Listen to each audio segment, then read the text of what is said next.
Hello, everybody, and welcome to Fly Nubian Money, where we help you master your mindset and maximize your money. I am Laura Lalaki, international real estate agent, and your host for today. Now, today we're discussing the mystery surrounding the death of legendary actor John Amos. He's best known for his role in Good Times, but he has also been in many other things that are absolutely classic. His passing has sparked speculation about family feuds, allegations of abuse, and the looming battle over his estate. While the details around his death remain a source of speculation, it raises deeper questions about how money can tear families apart and how we can protect relationships when money and inheritance are involved. So let's make sure that we get into it. And today I'm actually joined by my beautiful co-queens, Constance Carter, wealth activist, Dr. Alicia Watkins, couples coach, social work professor, and Athena Gardner, our CPA and wealth coach. And thank you for joining us. We love to hear what you always have to say. So our viewership family, keep those comments coming because we like to hear what you got to say to us because we talk back. Now, before we get into our conversation, let's look at a video about John Amos's passing. As many continue to heal from the unfortunate news of John Amos's passing, many close to him have come out to offer their condolences. After it was revealed, TMZ would report the cause of death, which was due to congestive heart failure. That same source also reported he was cremated on August 30th, just 9 days after he passed. The death certificate, which was obtained by TMZ, stated there were no significant medical conditions other than heart failure. The certificate also lists Amos's son, Kelly Christopher Amos, otherwise known as KC, as the informant, meaning he informed the county of his father's death. And also according to that same source, no autopsy was performed. Amos's passing was announced on October 1st. However, many were shocked the beloved actor actually passed away on August 21st, nearly a month and a half ago in Los Angeles. John's daughter, Shannon Amos, would take to Instagram and reveal she found out about her father's death through the media like the rest of the public.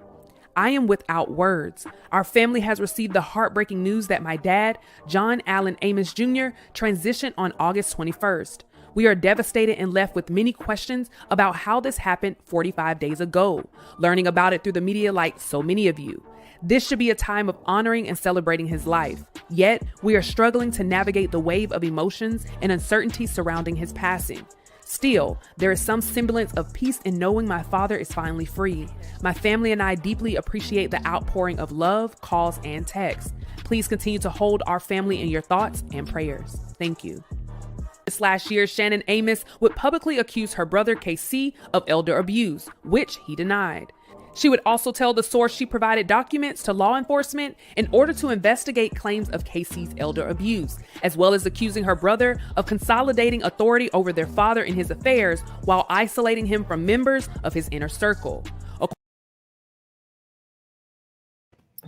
So you see, there's a lot of family drama going on. But before we move into the drama, I want to take a second to honor him because we need to honor him before we talk about the tea.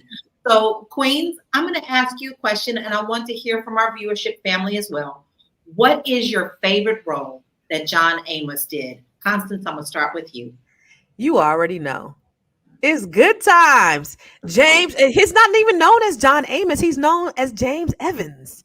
And, you know, when we get mad, when we flare our nose, you be like, you got them that James Evans nose? Yeah, we love some James Evans up in that right there. That one right there. Damn. Right. Oh, my God. I mean, when I tell y'all, that was a staple growing up in my house. I just remember me, my brother and sister being on the floor in San Jose watching Channel 44 like this, or just watching Good Times. And I loved it. I remember my cousin saying no. She's like, I hated that show because they never got out the ghetto. But I don't know. I loved it. And then when I found out about how they stood firm on how they really wanted to continue to keep a family unit, that gave me more respect for the actors as well. Yeah. But Athena, what is your favorite role of John Amos? Well, you know, I love him as Mr. McDowell, whose daughter married the Prince of Zamunda, the King of Zamunda, honey. Coming to America is my favorite role of him. I absolutely love that. And how about you, Dr. Alicia? What is your favorite role of John Amos? Oh, you can leave that picture back up. It's definitely Coming to America. He represented this strong father, entrepreneur. He had his own franchise. I mean, it was coming to America, but it was still coming to a place where Black people were great and a great, prosperous family. And I just love that image of Black people on the screen. And we don't see enough of that even today. So revolutionary. Right. And he was in both, like years and years apart. And I absolutely love that they brought him back for the second one, which I thought was absolutely fabulous. Now, I'm going to be a little controversial. I actually really loved him in Roots, because that's when I saw that, you know, it didn't have to be what the role he was playing, it was how it was played. It was very powerful to me. And I think a lot of times people don't like to refer to Roots because they feel that it's all centered around slavery. But we have to also remember our history. And I think that it was very, very powerful. And so that was my first where I saw him and fell in love with him. I knew him as James Evans, loved that, but it was something about Roots that just stirred my soul. Yeah. You know, I've never seen Roots. Oh, we watched it. We watched it in school as a whole school. We watched it. We would watch pieces of Roots and come to school and have a whole conversation about what happened. But you know what? He did not like his role in Good Times. He did not like JJ's role. He thought JJ was a buffoon. He did not enjoy playing Living in the Project. So as an actor, he was very happy to leave Good Times. I heard him talk about this and go to Roots and then later Coming to America. Yeah, I mean, he has a lot of history behind him in his acting. And so I didn't want to just start us off with the drama, because you know what? It's always drama around something. So I wanted to take a second to just honor his acting and his craft. And many of our viewers are saying that they loved every last one of the ones that we all mentioned. So he was definitely a staple in our lives growing up. Now, there was a lot of controversy, and it turns out that he did die in August, but it wasn't officially announced till October 1st. So I want to ask the question about this. Athena, what was your initial reaction to hearing that he had passed? And what did you know about any kind of family drama? Did you know that there was drama surrounding him? My initial reaction was kind of shocked, because it just feels like everybody's dying over the past 2 weeks. I was like, who else gonna fall down right now? Is this just something in the air that fall season coming, everybody's dying? So that was my initial reaction. Secondly, I was sad to hear that there was family drama surrounding it, but that's quite common. I think there's, with deaths and funerals and money and all those type of situations, rarely have I ever seen, even in my personal life, a death and funeral family situation and it just be peace. There's usually a lot of fighting between siblings. And Dr. Alicia discussed this more. Like, even if their payment arrangements and things are taken care of, I can even just think about my dad and his siblings when my grandmother passed away. It's always some fighting between the siblings, and I just don't know why. Yeah, that's the experience that I have had, as well as in my business. A lot of times when family have to sell the house, Constance, you know, you get to see all the back drama of what goes on and the infighting. And I just wish that it wasn't that way. So I was very, very saddened to hear that he had passed, but I had a feeling that some drama was behind it. Dr. Alicia, what was your initial thoughts? And did you even know that there was drama going on behind John Amos? Lord, I'm so busy. I didn't even know what was happening with things. I have a very busy life, but even if your life is busy, please set aside time to plan for the inevitable. And I was a medical social worker. I just ended my contract with this hospice company because they got bought out by a bigger company. And you talk about in the middle of the drama. I mean, even if family members get along well with each other, you have to make your intentions very, very clear so that everybody knows what they're doing, because you have to think about your legacy. And if you don't think about your legacy, you can have even siblings that are really close friends and close with each other in terms of their relationship.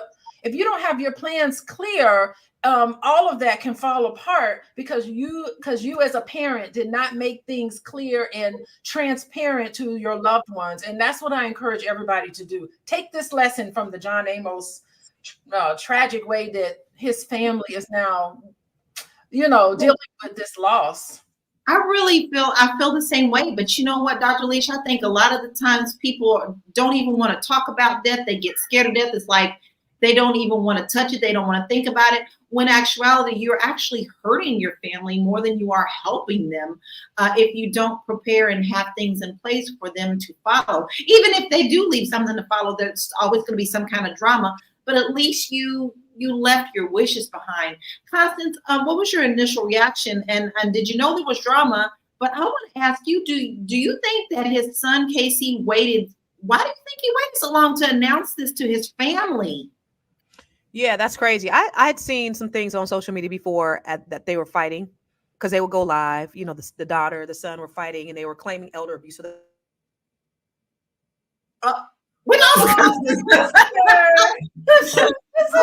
when she comes back, I want her to finish her conversation. What she did leave with is she knew there was accusations of elder abuse from both Casey and also the daughter, but and they fought it out. So it was always some type of drama about that. But I do want to ask you, Athena, how would you feel? Oh, she's back. Finish your thought, Constance. StreamYard don't want me to be great today. So, or maybe it's my internet provider. I don't know. But so I had been hearing it. But what I do know, and this is what my mama used to always say, people get to acting funny when it comes to death and money. I've seen so much craziness just being in this business and dealing with real estate and all that stuff. My assistant, her father-in-law died. This man was still sitting at the table dead, and they was moving furniture out his house because he had the wife died a couple of years before, and he had a new girlfriend. So they was like, "This is my mama house. I'm about to get this furniture. It's my mama furniture." Like, this man is still at the table dead. The coroner hasn't even come yet. And then the fighting ensued. I was in other situations where you have grown ass people old enough to be my mama and daddy fighting over what mama wanted. And I remember just listening. I was getting my hair done, so I couldn't respond. But when I got out that chair, I told them, I read them people for filth. I said, your mama would be ashamed of y'all. Y'all old enough to be my mama and daddy, and y'all over here fighting about what your mama want. But it happens so often. And even if you have a will, ladies and gentlemen, one of the things I told my ex-mother-in-law before, after her husband died, my father-in-law died, I said, if you don't want your kids to hate each other, you better get a living trust. Even if you have a will, it's not enough, especially if you have real estate. Having a will only is directions, right? But you got to go through probate.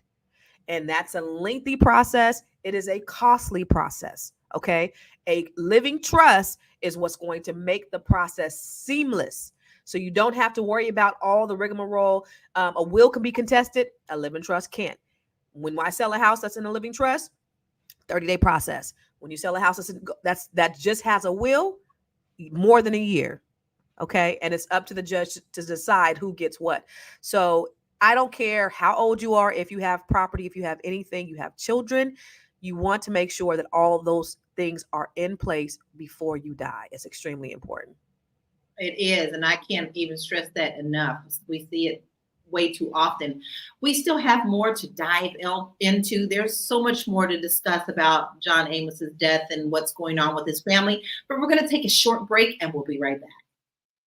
Hey, if you're just tuning in, you are watching Fly Nubian Money, where we help you master your mindset and maximize your money. I am Tiara Williams. I'm also known as Miss Black Hollywood, and I am the proud producer of this show. So I hope that every day when you join us, you leave a little smarter than you came, because that's the point. Otherwise, why are you watching? So if you want to receive notices for when we go live, Fly Nubian Money goes live every single day. That's Monday through Friday at 1 p.m. to 2 p.m. Eastern Standard Time. So if you don't know, now you know. All you have to do is text the word Queens. That's Queens. That's Queens to 87948. That's 87948. That's Queens to 87948. Yes? If you want. And yes, it's always a yes. Make sure that you do that so you don't miss any part of the show. Athena, how did you feel if a family member passed away and you weren't informed and you didn't find out for weeks? I would feel upset, and I would feel why I didn't find out, and was there a particular reason that I was not notified? I wouldn't feel valued, and I wouldn't feel appreciated by my family if they did that. I'm with you on that. So, Dr. Alicia, that brings me to another question about that. What do you think the delay says about the family dynamics? Oh, they don't trust each other. You clearly have decided that you don't want to deal with certain family members. So you've cut for whatever reason. Apparently there was these accusations of abuse, which is very common. Older adults very commonly get abused. Financial abuse is really common among older adults, particularly older female. So yeah, I mean, when there's already some tension going on between the family members and that person passes away and you don't even care enough to, this is your sibling, they're half of you, and you don't care enough to notify that person, that means you want to hurry up and get everything in place and get everything sort of sorted out quickly before you start letting people know. So now it may be a little too late. I have a hunch that maybe this might go to court. Who knows? I mean, we don't know what legal documents were in place. We just don't know about that sort of thing. But there were some trust issues happening between them, and it just turned ugly, and people get their feelings involved. It's just a mess. Like, families just aren't prepared for a lot of this stuff. When I worked as a medical social worker, I just remember, like, loved one would pass away and I'm looking at the family and they're like on their phones Googling funeral homes. Like, they don't know. Like, you have to make decisions really quickly. Like, we have the death certificate. Where do we send the body? What do we do? And like, they're like a deer in headlights, many family members, because they didn't expect this to happen in the way that it does. And you never know when you're going to go. So you got to make things clear ahead of time. And a lot of people just don't, especially Black people don't. I agree. It seems to be a serious problem in our community. Constance, do you think the secrecy around John Amos's death was motivated by control over his estate, or could there be another reason for the announcement? So let me just read to you a little bit of what was in an article. It said, over the past year, John Amos was isolated from his family and close friends by his son and Belinda Foster. Despite our repeated attempts to maintain contact, he prevented access to him, controlled and monitored his calls, and severed ties with his daughter, his brother, and his grandchildren. His business manager, his goddaughter, his nieces, his former accountant, and other close family members and loved ones. His son portrayed an image of a close father-son relationship on social media, but the reality was far more complex. Our father suffered from dementia, and Casey often gave John verbal prompts to create a narrative on social media that was not reflective of the truth. We're deeply concerned that our father may have been neglected and isolated during his final days. As we receive photos from concerned neighbors, a medical professional, one photo even prompted an elder abuse investigation, to no avail, they said. It seems Casey has done this before with his own mother, as the statement adds. This situation mirrors Shannon and Casey's mother's passing. Casey also prevented family members from being present and making decisions together. Shannon fought to be by her mother's side and ensured she had agency over her final days. That just makes me sad, because literally on her post, she recently, one of her most recent posts was that they're worried about why and what caused the death, and that they're asking for people to come and tell them anything that they know about it. And to me, if you have to ask the public, that is a very traumatic thing. I do love this picture, and I was saying earlier, his kids he couldn't deny his kids if he wanted to. He spit them out. Both of them look just like him. But I really hate to hear that families are fighting so much. Athena, when it comes to family feuds over money or power, because the son wanted the control over it, it's more than just the money. Do you think it's easier or harder for these issues to arise after a public figure's death, or do you think that we as regular folk go through it as well?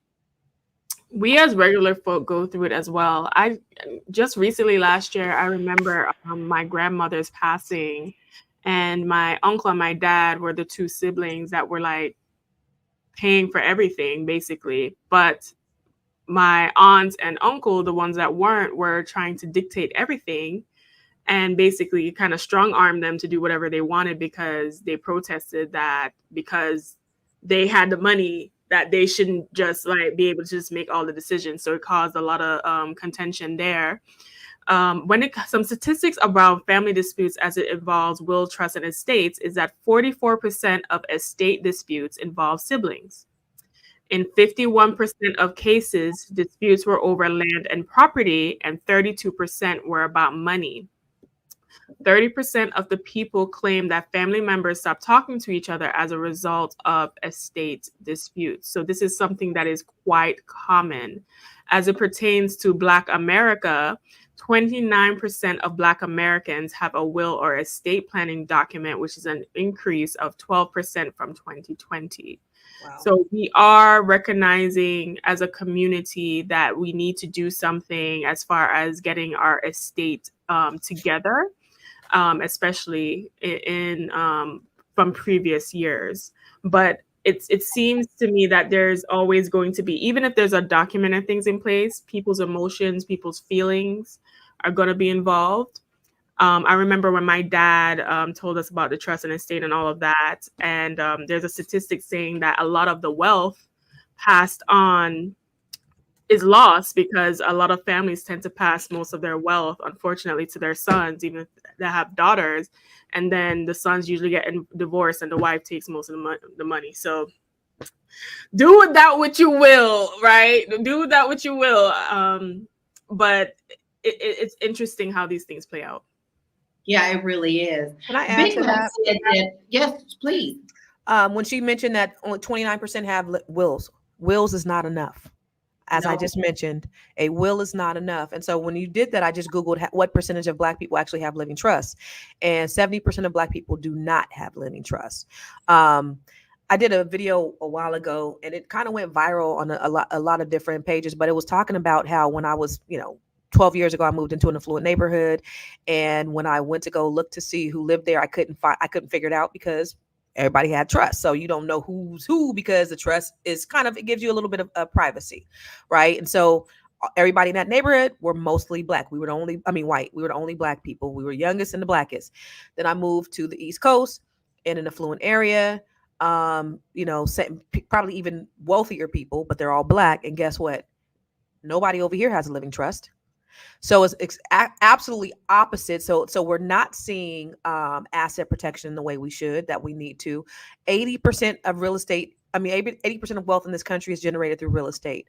90% is passed intergenerationally. We're losing our wealth.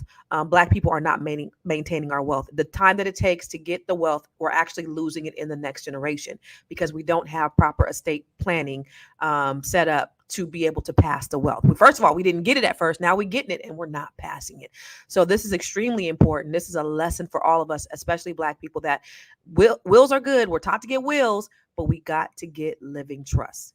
Constance, I have a question for you. As we're talking about estate planning and leaving stuff for future heirs and things, we see a lot of celebrities, athletes, or people in our community in general have like a gang of kids, like 7, 8, 9, 10, 12. How much generational wealth are you leaving per kid if you just have all these kids? Do you recommend doing that, or should you think about how many children you're going to have to set them up? Well, you think about John Singleton, when he set up his trust, it was over 20 years ago, he only had one child. When he died, he had 7. So now they're fighting over all of his money because he didn't equally distribute it. And so I would say, if I had 7 kids, 10 kids or whatever, and that's the other thing too.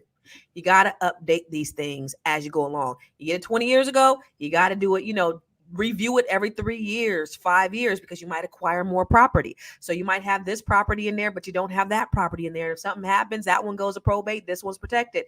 So you got to review it every few years to make sure, or as you're adding people in your life, or as you're adding property, add them to your living trust. But definitely, my trust is set up to where my kids get, I got 4 of them suckers, and each of them get everything. It's 25% to each of them. And the main thing about that is you must always update. You must update. We're going to continue this conversation, but I wanted to bring up this chart before we go to break. In the U.S., approximately 70% of wealthy families lose their wealth by the second generation. And 50% of family businesses fail to make it to the second generation. And 90% does not make it to the third generation. These numbers, me no lucky on the penny stack. We've got to change these around and understand that this is an important thing for us to be able to pass this down to our children and our families. But we're going to continue the conversation right after this. You want to grow your money and not blow your money, as Constance says, check us out at flynubianmoney.com. There's all kinds of resources, programs, videos, resources. In 2024, there's no reason to be broke when there's information all around us. So get your money right. flynubianmoney.com. Get on over there because we talking money. And I showed you stats before we went to that commercial, and those numbers don't look good.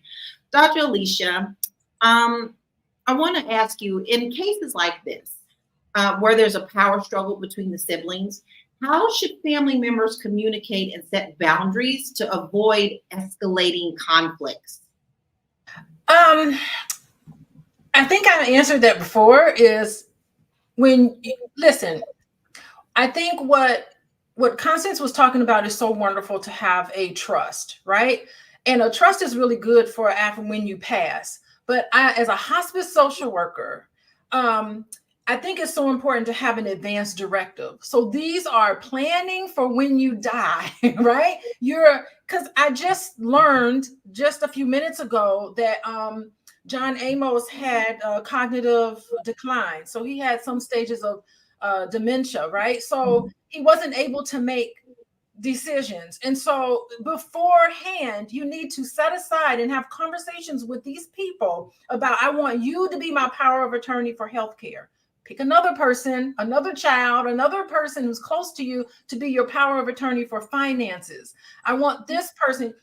Put money aside, because you got to pay for somebody to wipe your butt. I mean, paying for end of life palliative care is extremely expensive, and you'd be surprised how long people live with dementia.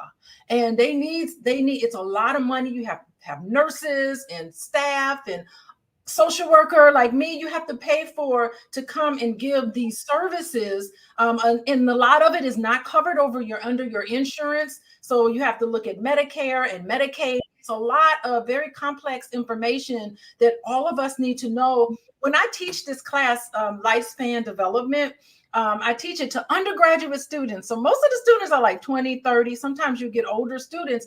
And our final assignment in this class, because we start from conception all the way up to end of life, I say your final assignment is create an advance directive and turn it in and communicate it with your family and write an essay on how that experience was for you. Because I feel so strongly working in this field as a social worker in Chicago and in Illinois that so many people don't make their wishes clear. And then when you're incompetent or when you pass away, people are like scrambling, like, what did he want? I think he wanted this. I think he wanted this. I think this. And then people are clashing. So again, to think about your legacy is thinking about now, no matter how old you are, getting the plan in place. And even if you can't afford a trust, like a trust can take, a lot of effort. There are things that you can do where you can not have to have a trust. It all depends on your financial situation, how much property you have. A lot of people can give things away before they die, and they just know,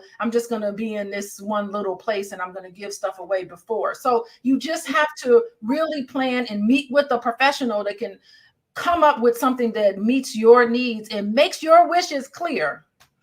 I need to add that. I got to add to that. Yeah, I got to add to that because let me put you up on some game, y'all. And what she said is so right about those advanced directives.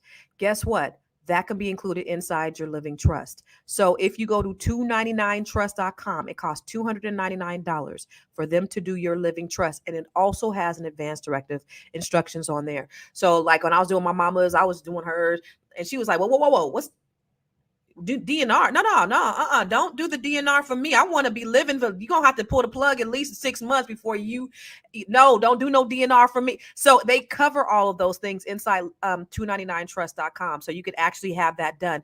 The second thing, though, is because trust can be costly, even if you don't have that. Let me tell you something.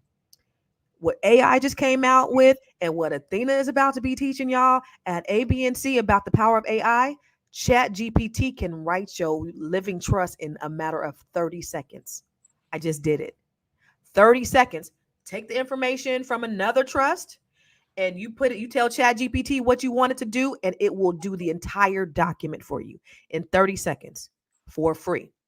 Get that bad boy notarized, get it recorded. Now it's official. It's a legally binding document. So at this point, Black people, there's no excuse for you not to have it, because before trusts were out of reach, $2,000, $2,500, $5,000. I've seen people pay that type of money for it, but you can get it for a nominal, for practically nothing. Now, I don't recommend y'all going to ChatGPT right now if you guys don't have any knowledge. Go to 299trust.com. They have ironclad trusts. I got them from my parents now. Thank you so much, Constance, for sharing that. Another tip I would say is a lot of you guys work at corporations and companies that have EAP programs that offer legal services as well. I know the last company I worked for, they had a legal service that would do will and trust for you, covered under the company plan.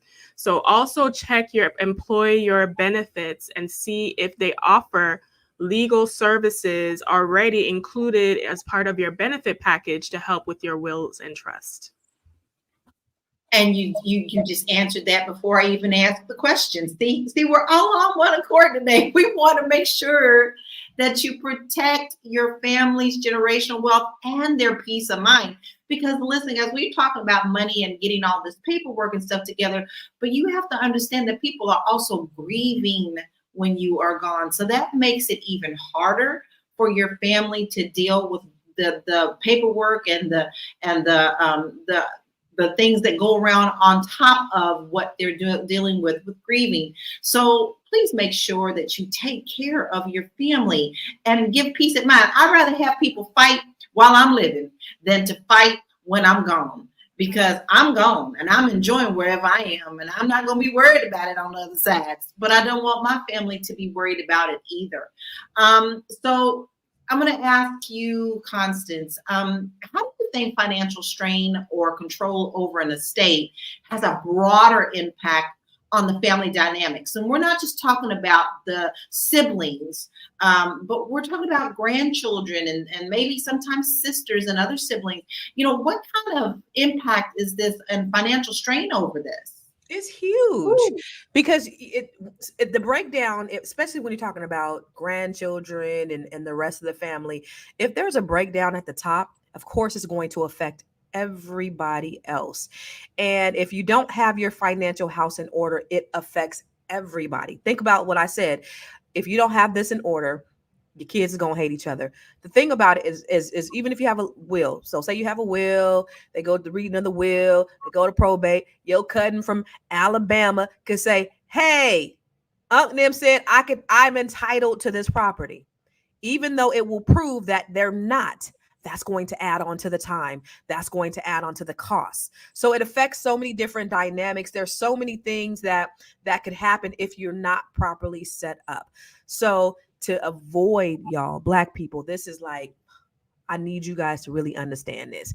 To avoid this, Black people, please go to 299trust.com or whatever. And people said on my video, they were like, you just must be getting paid. I am not getting paid from them people. I'm trying to get y'all an affordable solution so that you can get your house in order. So go to 299trust.com. Somebody said, if you can afford a house, you can afford a trust. Yes, you can. And if you can afford Starbucks every day, you can afford a trust. Let's even get it down to everyday things. A cup of coffee in America is average $4 to $7, depending on what you like. Add that up at the end of the month, and you could have paid for what you needed to do to protect your family. Dr. Alicia, in terms of money and relationships, do you think people should openly talk about their financial situation and wishes with their family beforehand? other than just putting it on paper? Because putting it on paper and putting it away and not discussing it with them, is that the same? Man, Black people don't like to talk about what happens. They don't like to talk about their money openly. Definitely don't like to talk about end of life, because it's like, if I keep talking about it, I'm gonna speed up the process. And even if there is a plan, which often there isn't one, that plan is not articulated to anybody. You got to ask permission. I mean, you need to have these conversations. We don't do enough of this. I think I wanted to make a comment about the family business, because that was a heck of a stat right there before we went to commercial last time. That stat about family business and not being able to pass down that family business is something that's always on the top of my mind. And my husband and I, we talk about this a lot. And I'm telling you, if you're an entrepreneur, a lot of your money goes right back into the business. And I was talking to boys. I was like, hey, you're not putting enough money in retirement. We're going to be living off of my retirement. At a certain point in your business, that toward the end, I mean, you want to get it going. So you need to reinvest in the business. You're excited about these new incentives. But at a certain point, I'm just like, we can't rely on you and YouTube videos forever. Let's plan. Let's start putting some money away for retirement. I got a great retirement, so we could live off of my money. It doesn't matter. But I just feel like I get a little concerned. So for entrepreneurs, you're at a unique position, because it's not like you have a 401k that's built into your business. You really do need to think about, at a certain point, putting some more money toward the end there after you're done building up your business, which takes a lot of investment to build up a business. But you can start taking some of that money and setting it aside and start investing, because initially you're not even giving yourself a salary. When you start a business, you're just like reinvesting, like I ain't made no money, and then you move into this phase where you start paying yourself. But eventually you need to start thinking about retirement and end of life things where you can start putting money away. So there's different phases in your business that I think all of the entrepreneurs, because I feel like there's a lot of entrepreneurs here, need to start thinking about how long can you continue? And it's the type of business you have. Like, I have clients, right? So eventually, hopefully somebody will come along and I can sell my clientele, so it depends on if you have products or if you're a service entrepreneurship. So these are things you need to also start thinking about if we expand it to that area. Yeah. Right. Totally agree.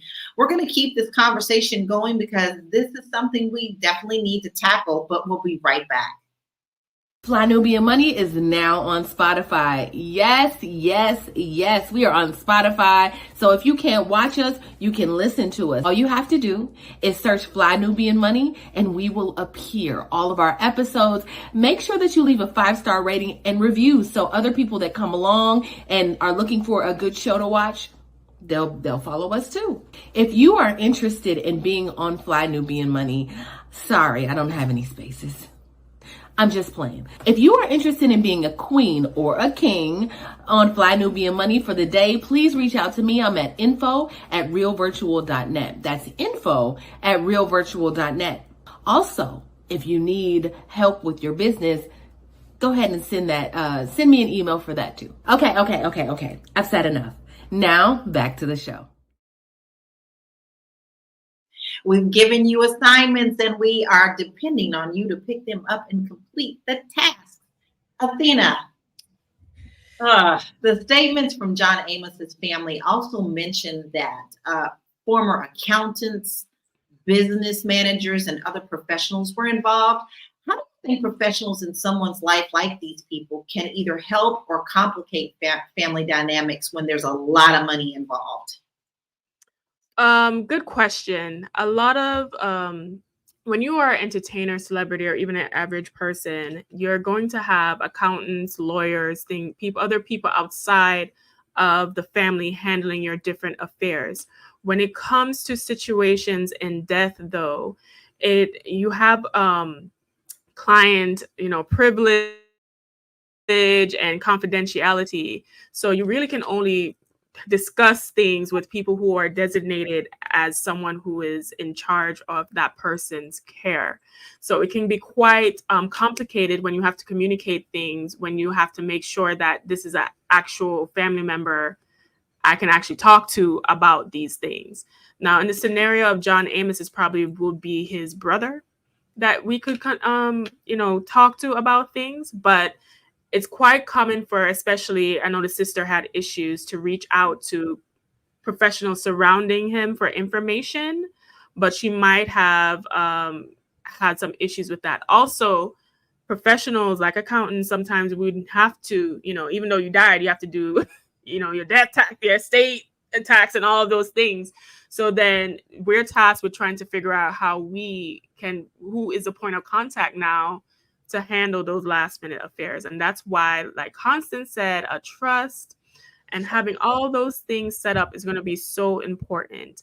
And also I want to piggyback off of what Dr. Alicia said about self-employed individuals and entrepreneurs setting themselves up for retirement.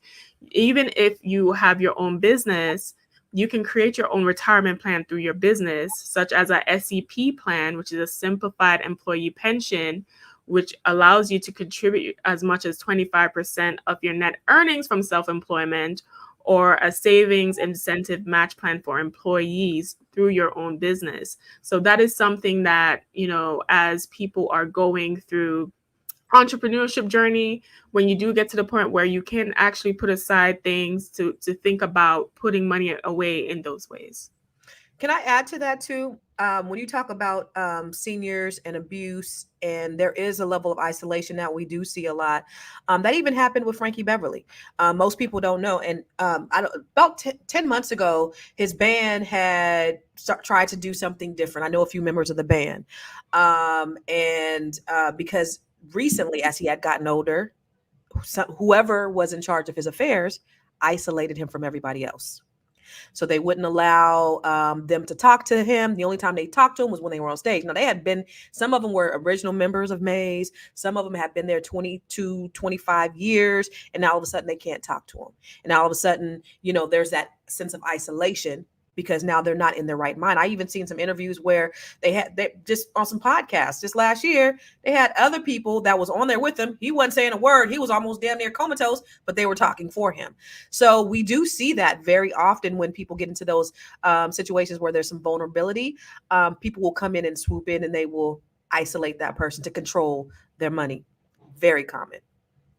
I've actually seen it firsthand with many families, and especially in real estate, and then afterwards having different family members coming to me each at a time saying different things. I am the neutral person.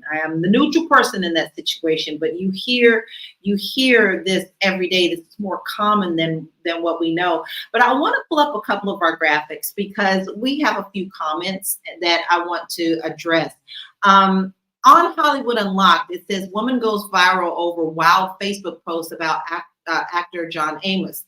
And let's look at some of these comments that were put up. And then at first it kind of freaked me out, but then I'm going to tell you my ideas of what I saw. So she put rest in peace. And then she was saying that she was there. And then there we go. Rest in peace to legendary John Amos. Remember, I put this blank, you but so good, you blah, blah, blah, barely moved. I had to censor myself on that one, Lord Jesus. Okay, next comment. My question is, why are you saying this after he died and not while he was alive? Ever since Facebook started paying for engagement, it's wild on these comments. I have to agree with that, y'all. Like, everybody's talking about Diddy and all that stuff just for clout, and so now they're attacking a lot of the things with John and putting things up. But the last comment, this one says, lies. I was there. Mr. John Amos took photos with a lot of his fans that day on the beach, even though he wasn't in the best of health. I was a server for 1 month on that same location. Stop spreading lies on the man's name and let him rest in peace. Have some self-esteem and respect, lady. I have to agree with that. I think there is a level of look at me, look at me, when after people pass, and I think that to me that was completely disrespectful to the family. And the fact that he was probably just taking pictures with everybody, just being just as happy as he want to be taking pictures with everybody, for her to come out with that was completely disrespectful. Ladies, I'm going to get all up in your business now and ask you a question, and I'm going to answer it too. Athena, have you had something like this directly affect you and your family, and how did you overcome it? My grandmother and my uncle died within months of each other. And I remember it was causing a lot of strife between my dad and his siblings. And I think I discussed this a little bit earlier on the show. I kind of stayed out of it. So that's how I handled it. But it was very distraught to see my dad and my uncle at the time be very upset of not having a voice in the arrangements, especially for my grandmother's funeral, especially since, they were kind of paying for everything. And there were some nasty comments that were made from my aunt and her children as well, which was astonishing because, my father has greatly contributed to the financial state of not only them, but my grandmother. So it was quite heartbreaking. How we dealt with it, though, was I told my parents, even though they had a trust, they went to an expensive lawyer to get theirs set up. We didn't know about $2.99 trust at that time, Constance. But I told them, I was like, let this be an example of what could happen. And I said, exactly everything that you want to happen on that day, you write it down. Because, you write it down what you want us to do. Also, my dad shared with me a document that I still have that I ended up having to give my cousin a few months later because my uncle passed away, of what to do in the event of death during the day by day, like what is the actual process to go through when someone dies, when you're, talking to the police, talking to the coroner, everything else. And I felt like that was very helpful because now there's a set plan in place for when these situations do arise. So it just helped us with planning. Exactly. But did that experience make you change your plans to have them solid for yourself? Yes, because then it made me realize the importance of, because at that time I was like, okay, I do have a house, I do have things, but I don't have children. I don't have, I'm just going to leave everything to my dad at this point. But it did make me realize that, no, I should have some things in place. And my parents actually gave me a list of documents that I had to, power attorney, healthcare surrogate, all of that, get done. See, that's a perfect example of living it and then learning from it and doing what you need to do. Constance, is there something that you have a direct effect within your own family, and how did you overcome it? Hell yeah. So first I want to say, thankfully, all my parents are still living, my siblings and all that. And I made sure that they all have living trusts. So everybody in my family, we know what to do. Even my dad, like 78 years old, they try to talk to him about end of life. He'd be like, what? I'm like, Daddy, you're 78. Like, we got to talk about this stuff. But I did his trust for him. Unfortunately, so when my father-in-law passed away, I had the conversation. You need to have a trust. One thing would happen. So her mental capacity was also deteriorating. She was suffering from dementia as well. And I would tell my ex, you better go over there, watch that money, because we don't know. She got a little bit of money from Dad's his insurance. Well, guess what? A lot of money came up missing. So what I said is, and I never inserted myself in their business, but I said, all right, I'm going to take over her finances. I'm taking over her finances because I refuse to let her lose this house. So I took over her finances until the day she died. Mm-hmm. I also had her living trust done, paid for myself, paid the little $2.99 myself, sent it over to them. And I had in there that the person who stole this money, who took this money, everything was going to be divided, but less this amount of money goes to them. She would not let her mother sign it. Mm-hmm. So yeah, she was in control of what was going on with her mother. So when she was dying, by this time we were separated, but they're like, hey, you got the copy of that trust. Now we want to get it signed because we know that we need to get this thing signed. So I printed it out. I had it on my desk for months. He just never came to get it, and they never got it done. And now a whole lot of shit is going on. but they had no living trust. And the day she died, because I was paying her bills, I turned over her bank account to them, and I washed my hands of it. But But I you just did want your part. I did my You part, did and we weren't even together at that point. But I was still taking care of her business. I That's wanted right. to honor her while she was living. After she died, I was like, it's up to y'all now. You done your part. They didn't do their part. So everybody has a role in this. Mhm. Dr. Alicia, is there an instance where you feel comfortable about talking about if you Oh, have this? gosh. Let me tell you, every time somebody die, I'll be like, count down to the fall down. Who's gonna be fighting with who? Anybody got bets? Like, it happened. And it's so funny. It's like I have experienced the gamut where someone passes and then we all are so close, hugging and kissing and all of that. And then someone else passes and then nobody talks to each other. And then another person passes. And then we're like, oh, we shouldn't let that get in the way. And then we hugging and kissing again. It just, over the years, the pendulum has swung back and forth. And I think here's the hard part. Like, we're all busy living our lives that are very busy. And there's always like one or two people who is like, okay, I'll take on Big Mama. I'll take care of Big Mama. And because they put more time and effort into the care, they feel like they are entitled to everything because they're like, you was in another state or didn't care or didn't come and care for like everybody else, so I deserve more. It doesn't work that way. Like, you see these instances all the time, and like the feelings get all caught up because it's usually the person, sometimes it's the person with the mental health issue that can't keep a job, that's like floundering around, and we're like, let's put Johnny on it or Sarah over there to take care of her. And then you start seeing some really crazy things. You start noticing crazy things happening. So it just, this is just what happens. And my mom, going through all of this, she has learned. She has everything in a trust.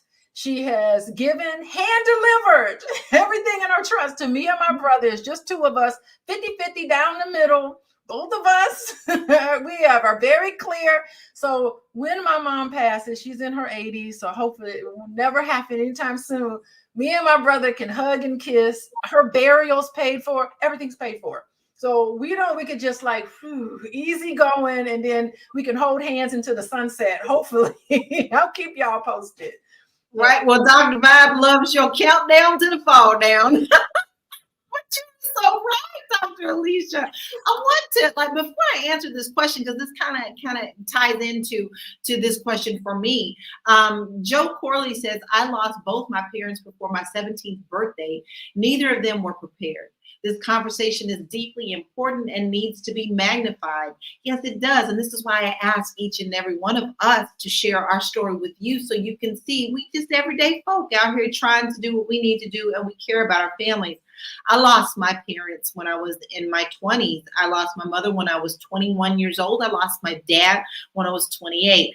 And it was easy with my mother because there were other people in place to take care of the arrangements, and I was able to do what I needed to do with that. I just took care of the services and how it was supposed to be run the way she wanted it to be done. But when my father passed, I was the one who handled everything of it. Dad didn't leave any paperwork. He didn't have anything to give. He just had a few things. And before I could even get the words out that he had passed, everybody was claiming they wanted something.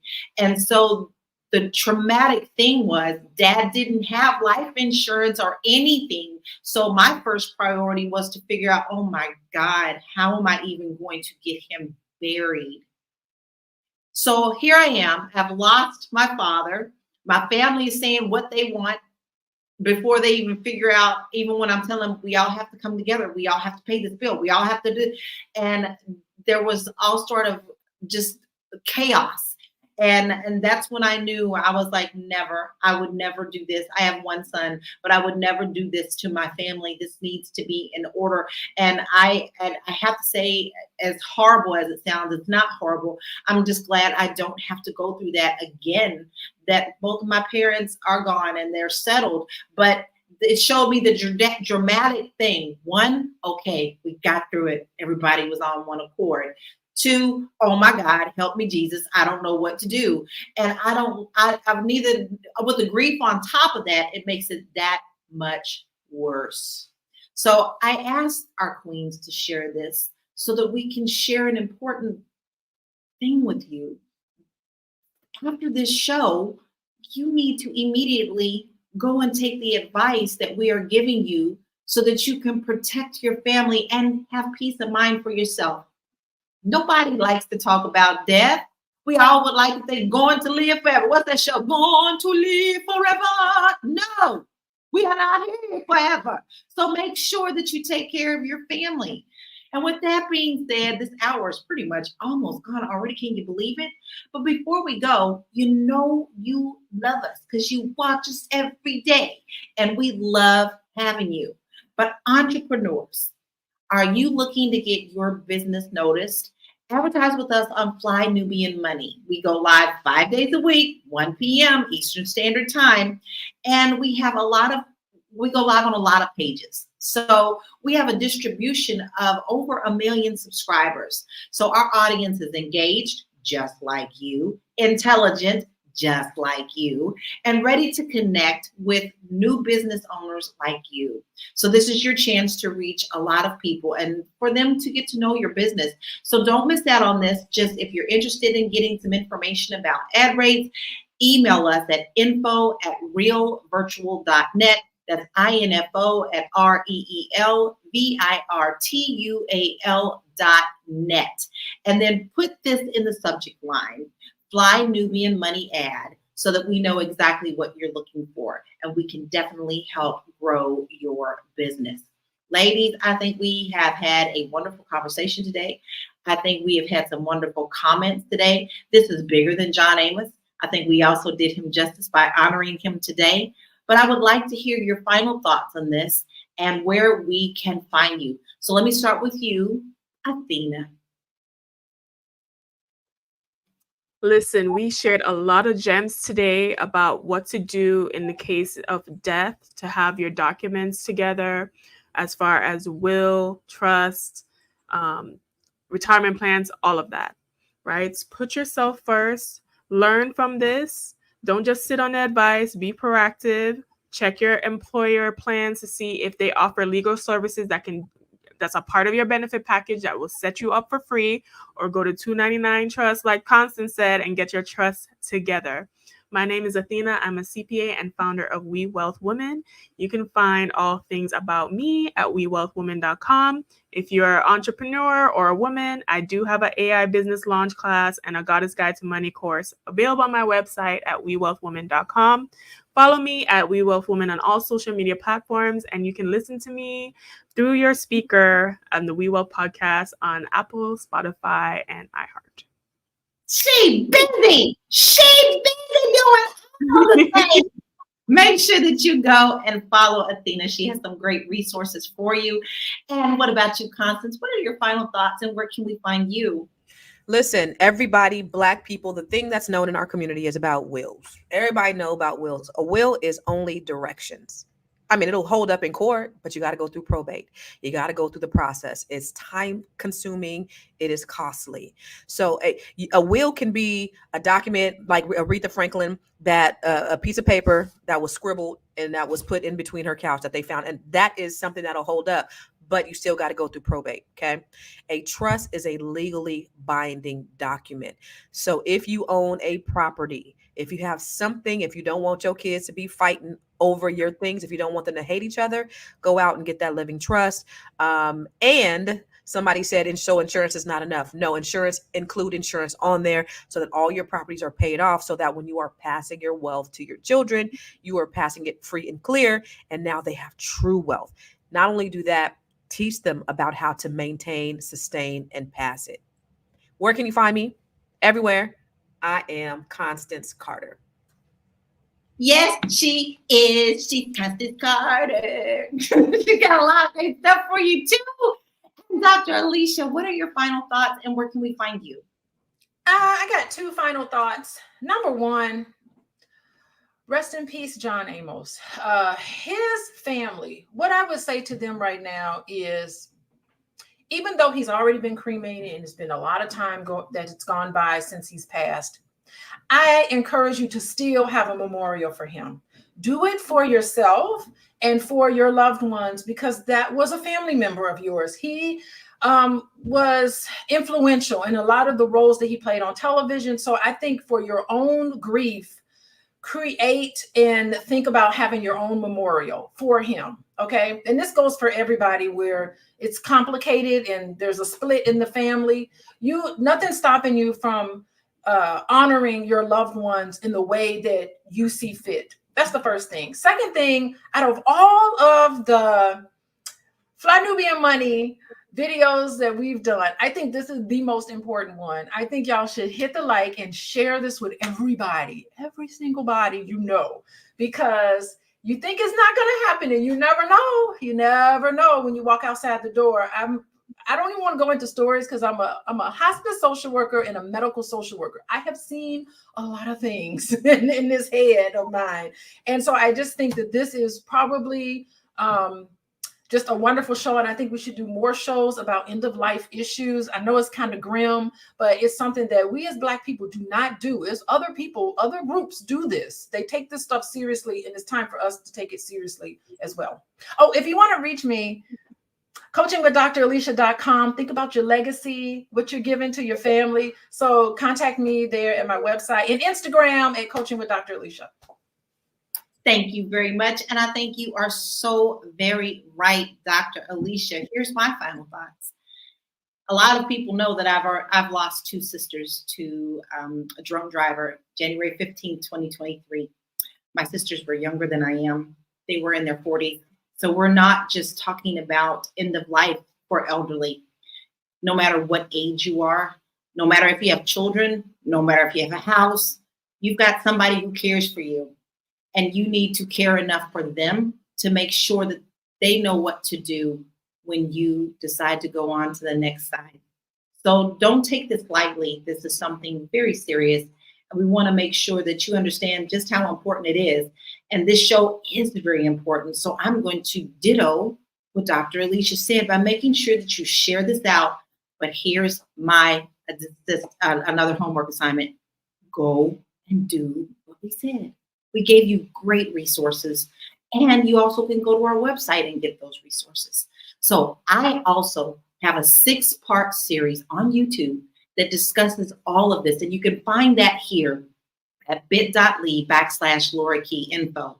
It talks about estate planning. It talks about the probate process. It talks about wills and trusts, guardianship, because we didn't even talk about kids, right? What happens to you if you have children, and then maintaining your documents. So you can go there and get all of that free. All right, ladies, this was such a wonderful show. But in closing, I want to say that John Amos's story, while it's very heartbreaking, is not unique when it comes to family dynamics and money. It's a reminder that wealth can be a source of division if not handled with care, transparency, and love.